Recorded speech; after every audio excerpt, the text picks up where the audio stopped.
5월 9일 민트TV 뉴스입니다. 오늘의 주요 뉴스입니다.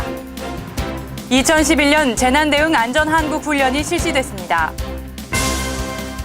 어린이날을 기념하는 행사가 성황리에 열렸습니다.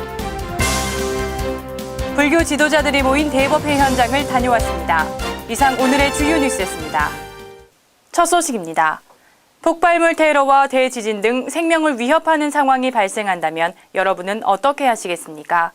이런 상황에 대비하기 위한 대규모 훈련이 이루어졌습니다. 보도에 오병민 기자입니다. 고층 건물에서 줄 하나 유지해 시민을 구하는 구조대원부터 건물 안에서 일사불란하게 빠져나오는 시민들까지 실제 상황은 아니었지만 훈련에 임하는 사람들의 모습은 그 여느 때보다도 진지합니다. 지난 3일 부평구청에서 2011년 재난대응 안전한국훈련이 실시됐습니다. 오늘 2011 재난에 대한 안전한 한국을 만들기 위한, 부평을 만들기 위한 그 대응 훈련은 공공기관에서 주민들이 많이 있는데 갑자기 테러가 일어난다든가 화재가 일어났을 때 긴급으로 수습하고 복구할 수 있는, 그래서 이번 훈련은 재난대응 태세를 확립하고 유관기관과 공조체제를 강화해 시민들의 피해를 최소화하기 위해 치러졌으며 테러 진압과 헬기를 이용한 인명구조, 그리고 화재 진압 등 다양한 인적 재난 상황을 연출함으로써 시민들의 안전을 보장할 수 있는 재난안전대책본부의 시스템을 재평가해 볼 수 있는 기회가 됐습니다. 안전한 인천을 위해서 저희 소방서에서는 연습을 시점과 같이 대비하고 있습니다. 언제나 119로 신고를 하십시오. 그러면 5분 이내에 여러분 곁에 소방서가 달려가서 빠르게 그다음에 적시에 처리를 하도록 이렇게 하겠습니다. 민트TV 뉴스 오병민입니다. 지난 5일은 미래의 꿈나무들이 주인공인 어린이날이었죠. 전국 각지에서 어린이들을 위한 행사가 많이 열렸습니다. 관내에서 가장 크게 열렸던 어린이날 기념 행사를 배영수 기자가 다녀왔습니다. 어린이날을 맞아 인천시가 유관기관들과 협력해 준비한 기념행사의 모습입니다. 솜사탕을 직접 만들고 경찰이 업무에 이용하는 순찰차를 직접 타보며 평소에 경험하지 못했던 여러 가지를 직접 만져보고 즐깁니다.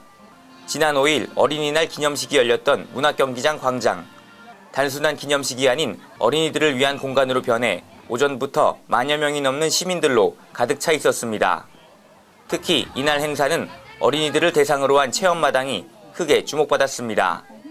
사방치기와 제기차기 등 옛날 세대가 즐겼던 놀이문화 체험에서부터 아이들이 가장 신기한 시선으로 체험했던 소방기구 실습은 이날 최고의 인기 아이템이었습니다.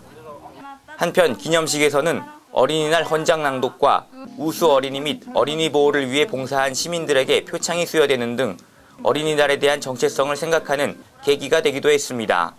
대한민국 어린이 헌장은 어린이날의 참뜻을 바탕으로 하여 모든 어린이가 차별 없이 인간으로서의 존엄성을 지니고 나라의 앞날을 이어나갈 새 사람으로 존중되며 바르고 아름답고 씩씩하게 자라도록 함을 길잡이로 삼는다. 민트TV 뉴스 배영수입니다. 오는 10일은 모든 불교인들의 축제인 부처님 오신 날입니다. 자비와 사랑을 설파한 석가의 뜻을 돌아보고 이를 기념하는 대법회가 열렸습니다. 석가 탄신일을 앞두고 지난 3일 인천 하버파크 호텔에서 열렸던 대법회 현장입니다. 올해 사단법인 인가를 받은 인천불교 총연합회가 이를 기념하고 부처의 탄생을 함께 축하하며 마음을 닦아 세상을 향기롭게 하자는 뜻을 도모하기 위해 마련했는데요. 한마음이 되자는 정토정 지산 큰 스님의 봉축법어를 통해 500여 불자들이 석가의 가르침을 마음에 새겼습니다. 불기 2555년 역사를 오늘 이 자리에서 불자 여러분들이 거대하게 인천불교연합에서 이렇게 행사를 하게 돼서 참으로 기쁩니다. 이날 대법회에는 송영길 시장도 참여해 부처의 탄생을 축하했습니다.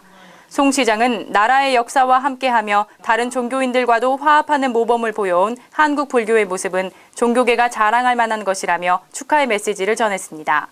우리 대한민국의 역사와 함께 해온 우리 불교의 포용력 때문에 여러 가지로 우리 대한민국은 다른 나라와 달리 종교적인 분쟁이 상대적으로 없이 기독교, 천주교, 불교 모두 함께 이렇게 잘 조화롭게 우리 나라의 발전을 위해서 기여하고 있는 점은 아주 훌륭하고 좋은 유산으로 잘 지켜나가야 될 것이 아닌가 생각을 합니다.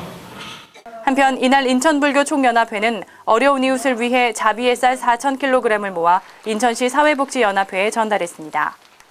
오늘의 단신입니다.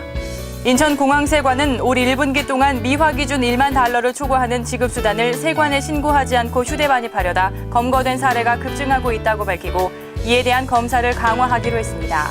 아울러 세관 측은 여행객들이 미화 환산 1만 달러 이상을 소지한 경우 반드시 신고해 줄 것을 당부했습니다. 인천도시개발공사는 창의적인 글로벌 인재 육성을 목표로 제5회 IUDC 영어 말하기 대회를 6월 11일 남동구청 2층 대강당에서 개최합니다. 학교장의 추천을 받은 인천시 소재 초중고등학교 재학생을 대상으로 개최하는 이번 대회의 신청 기간은 오는 12일부터 17일까지이며 예선 대회 시작은 31일입니다. 인천 옹진군 백령도 용기포 신항이 오는 9월 개항합니다. 시는 지난 2004년 3월부터 시작해 현재 88%의 공정률을 보이고 있는 용기포 신항의 건설 공사를 오는 9월 마무리하고 개항할 계획이라고 밝혔습니다. 신항은 총 사업비 557억 원을 들여 992m의 방파제와 3,000to급 여객선이 정박할 수 있는 460m의 저반시설 등이 구비됩니다. 이상으로 5월 9일 민트TV 뉴스를 마치겠습니다. 시청해주신 여러분 고맙습니다.